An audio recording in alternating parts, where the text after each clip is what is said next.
Let's learn Caspers with Ethan Young. Caspers, or flop to Caspers like we like to call them, involve rolling the board over, standing with one foot on the nose or the tail, and using the other foot to hold the board up at an angle. To do the Casper, you're going to want to start with your front foot on the heel side edge of the board, just about like a few inches behind the truck bolts, and with your back foot on the nose or the tail, with most of the foot hanging off the toe side edge.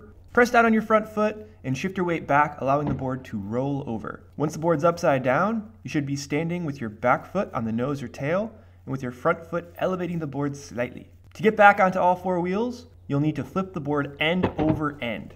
To do this, lift the board up and forward with your front foot while driving your back foot back in the heel side direction and under the board.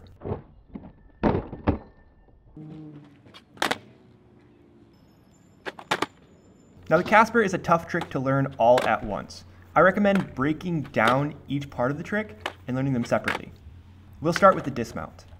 Begin with the board upside down, with your front foot on the ground and your back foot on the tail. Practice elevating the deck and scooping with your back foot. It's kind of like a shove it.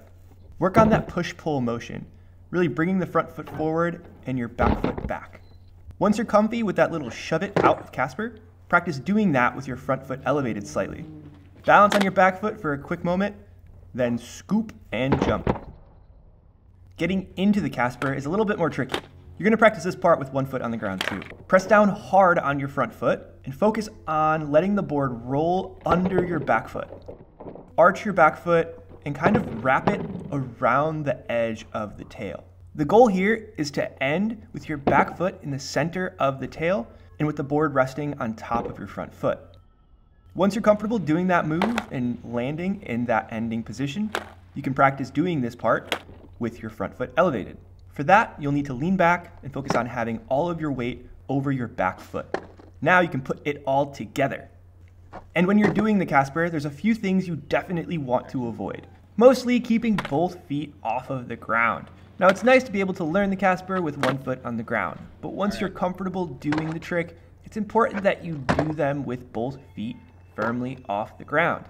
Your back foot should be in the center of the tail, and your front foot should be elevating the board and above the ground. You shouldn't have that foot down. It really helps if you keep your weight back and you keep all of your body weight over your back foot. This all takes a lot of time and practice, but you can do the Casper. Be sure to give this a try. Check out the Waltz Discord for more tips and tricks, and keep dancing.